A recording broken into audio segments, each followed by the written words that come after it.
Hello, मैं चेतन लाल रेगर, सह आचार्य समाजशास्त्र, राजकीय महाविद्यालय शाहपुरा, जिला भीलवाड़ा। मैं आज आपको बीए पार्ट फर्स्ट का प्रथम प्रश्न पत्र समाजशास्त्र के अंतर्गत सामाजिक स्थिरीकरण का महत्व अर्थात उसके प्रकार्य के बारे में चर्चा करेंगे।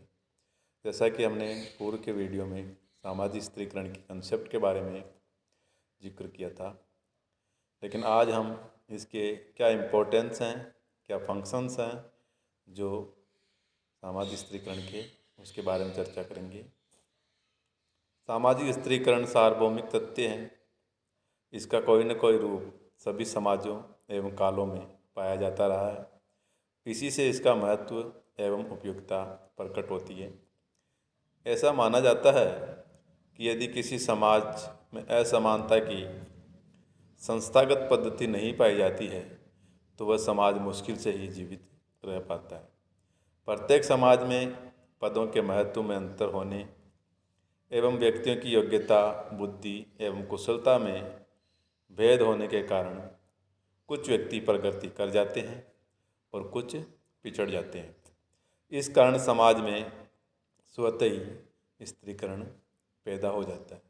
व्यक्ति एवं समाज के लिए स्त्रीकरण का जो महत्व है, किस प्रकार से है, उसका हम यहाँ पर चर्चा करेंगे। अगर व्यक्ति के लिए सामाजिक स्त्रीकरण का महत्व है के बारे में हम चर्चा करें तो उसमें सबसे जो पहला जो महत्व है वह है आवश्यकताओं की पूर्ति में सहायक। मानव की आवश्यकताएं असंख्य हैं और इनकी पूर्ति के लिए उसे विभिन्न व्यक्तियों का सहयोग लेना होता है। स्त्रीकरण द्वारा समाज में कार्यों का विभाजन कर दिया जाता है। प्रत्येक व्यक्ति अपने निश्चित कार्य को कुशलता से करके मानव की आवश्यकताओं की पूर्ति में सहयोग प्राप्त करता है। दूसरा जो महत्व है वह है अधिक कार्य करने के लिए प्रोत्साहन। सामाजिक स्त्रीकरण का एक महत्वपूर्ण प्रकार यह है कि ये व्यक्ति को अधिक कार्य करने की प्रेरणा देता है। समाज में महत्वपूर्ण पदों के लिए समाज द्वारा अधिक पुरस्कार की व्यवस्था की जाती है। प्रत्येक व्यक्ति में प्रसिद्धि पाने और बड़ा बनने की इच्छा होती है और इस इच्छा को पूरा करने एवं उच्च पद को पाने के लिए स्त्रीकरण द्वारा व्यक्ति को कठोर परिश्रम करने की प्रेरणा दी जाती है। इसी प्रकार से सहयोग को बढ़ावा। स्त्रीकरण में विभिन्न योग्यता वाले व्यक्तियों को पद प्रदान किए जाते हैं, जिससे समाज में संघर्ष की स्थिति पैदा नहीं होती है और सभी व्यक्ति परस्पर सहयोग द्वारा समाज में मुख्य रूप से जो है इसको चलाने का कार्य करते हैं। इस प्रकार सहयोग को बढ़ावा के दृष्टिकोण से भी स्त्रीकरण का महत्व बताया गया है। नंबर 4, मनोवर्तियों का निर्धारण। इसके संदर्भ में ओल्सन कहते हैं कि स्त्रीकरण मानव की मनोवर्तियों को भी तय करता है। व्यक्ति जिस जाति, धर्म, वर्ग, परिस्थिति समूह का सदस्य होता है उसके विचार, क्रियाएं एवं मनोवर्तियाँ अलग अलग होती है। इसी प्रकार शक्ति संतुलन। स्त्रीकरण में समाज में शक्ति संतुलन कायम रखा जा सकता है।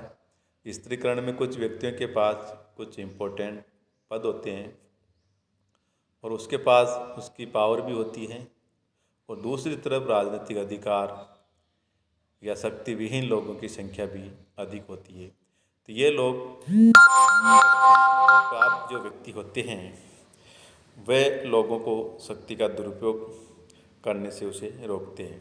तो लोगों की संख्या अधिक होती है और ये लोग शक्ति संपन्न लोगों की शक्ति के दुरुपयोग करने से उसे रोकते हैं। तो शक्तिशाली लोग सामान्य लोगों पर नियंत्रण रखते हैं, उन्हें निर्देशित करते हैं। तो इस प्रकार दोनों ही जो वर्ग है वो परस्पर नियंत्रण रख करके शक्ति संतुलन बनाए रखने का कार्य करते हैं। नंबर 6, उत्तरदायित्व की भावना का विकास।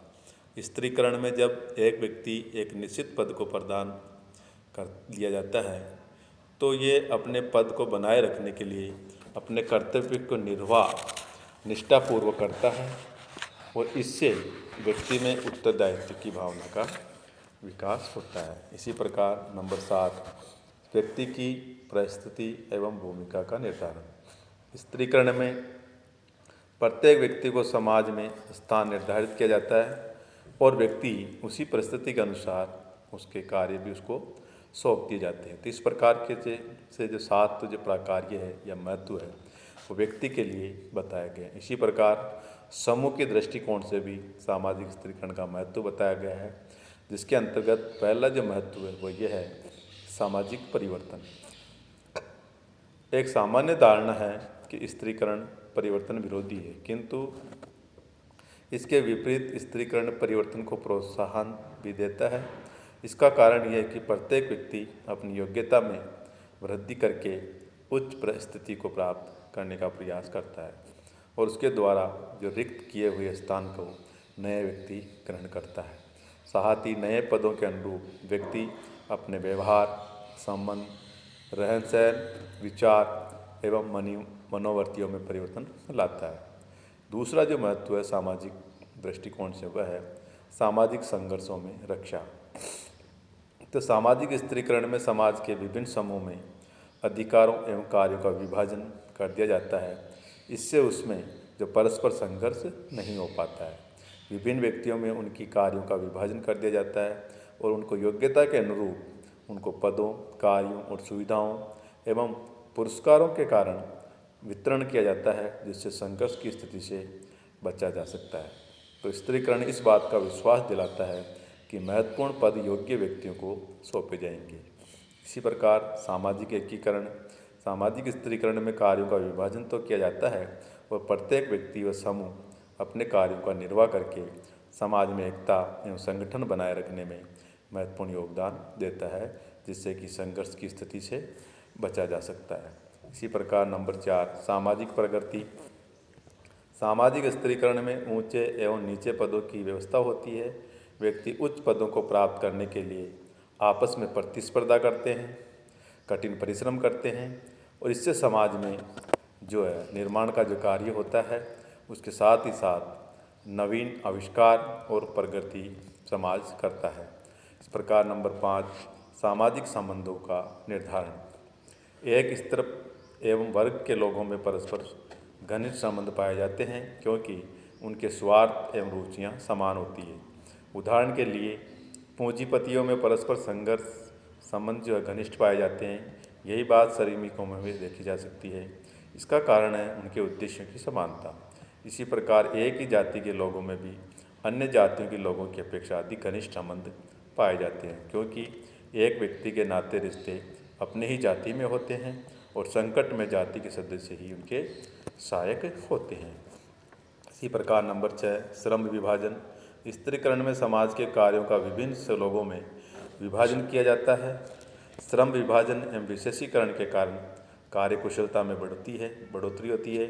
विभिन्न कार्य करने वाले में पारस्परिक निर्भरता और सहयोग भी बढ़ता है। अंततः क्या होता है कि ये सामाजिक एकता एवं संगठन को सुदृढ़ता मिलती है और स्त्रीकरण में यह तय किया जाता है कि एक इकाई का जो है अन्य इकाइयों के साथ कैसा रिलेशन है।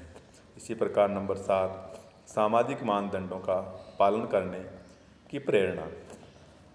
सामाजिक स्त्रीकरण में प्रत्येक व्यक्ति अपने पद को बनाए रखने के लिए जागरूक होता है और पद से संबंधित सामाजिक मानदंडों का वह पालन भी करता है।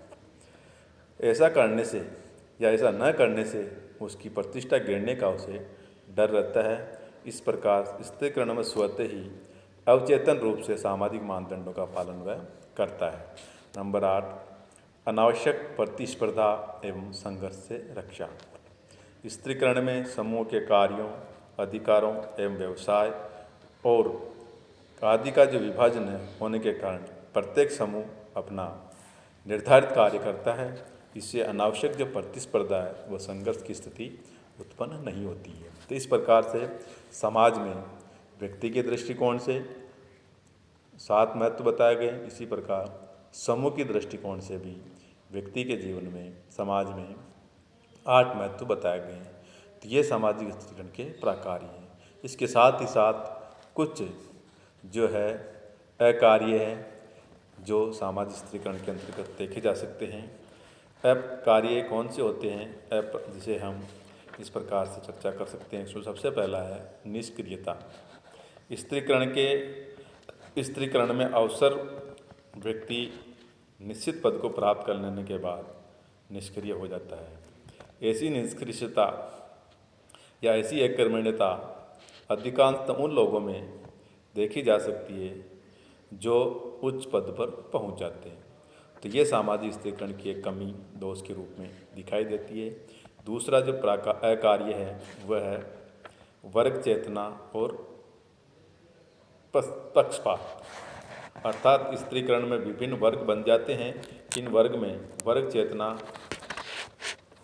पनपने लगती है और वे अपने वर्ग के प्रति पक्षपात तथा अन्य वर्गों की हितों की उपेक्षा करने लगता है। तो वर्ग चेतना और पक्षपात की संभावना भी सामाजिक स्त्रीकरण के कार्य के अंतर्गत हम देख सकते हैं। इसी प्रकार नंबर 3, संघर्ष को जन्म।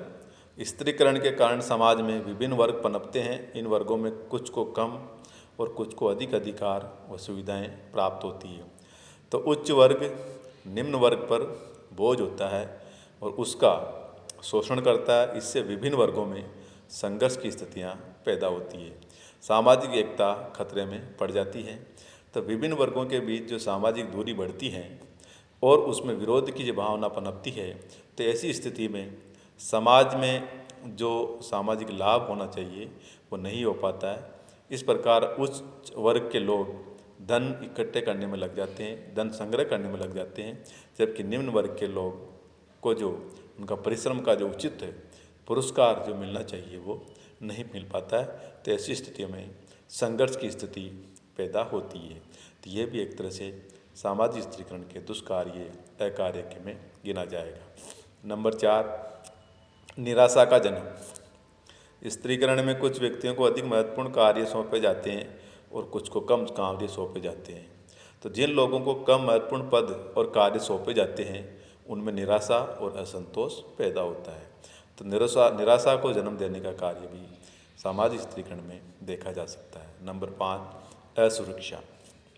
सामाजिक स्त्रीकरण में प्रतिस्पर्धा तो पाई जाती है, इसलिए व्यक्ति को सदैव असुरक्षा महसूस होती है। कई बार उच्च पद पर पहुंच जाने के बाद भी उस पद को बनाए रखना कठिन हो जाता है और कभी कभी वह पुनः निम्न वर्ग में आ जाता है।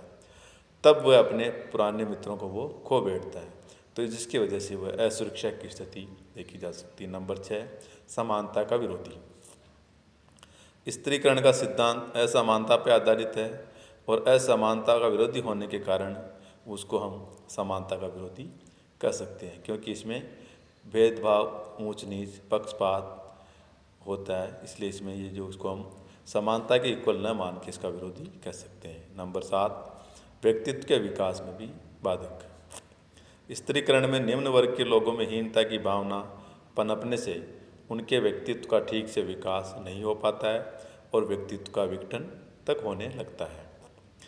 तो ऐसी स्थिति में हम ये कह सकते हैं कि सामाजिक स्त्रीकरण के कारण जो व्यक्तित्व का विकास होना चाहिए वो व्यक्तित्व के विकास में बाधा उत्पन्न करता है। नंबर 8, भारत जैसे बंद समाजों में जहाँ स्त्रीकरण प्रमुखतः जाति प्रथा पर आधारित है, निर्भर है, स्त्रीकरण अनेक बुराइयों को जन्म देता है। जाति ने ऊंच नीच, छुआछूत, हीन भावना, सामाजिक सहवास पर प्रतिबंध एवं अंतर्जातीय विवाह पर रोक आदि बुराइयों को जन्म दिया है। तो ये भी एक तरह से सामाजिक स्त्रीकरण के अकार्य की श्रेणी में माना गया है। तो इस प्रकार से हम देखते हैं कि सामाजिक स्त्रीकरण में कुछ कार्य और कुछ अकार्य दोनों ही हैं, यानी कुछ प्रकार्य देखे जाते हैं, इसके साथ साथ कुछ अकार्य भी होता है। इनके बावजूद भी समाज में यह विद्यमान रहा है। तो स्त्रीकरण के अभाव में सामाजिक विघटन और क्रांति होने के अवसर भी पैदा हो जाते हैं। और वैसे स्त्रीकरण एक ऐसी व्यवस्था है जिसके अंतर्गत प्रत्येक व्यक्ति को साधारणतः अपनी योग्यता के अनुसार पद एवं भूमिका प्राप्त होती है। तो ये है सामाजिक स्त्रीकरण के प्रकार्य और इसके कुछ अकार्य। थैंक यू, धन्यवाद।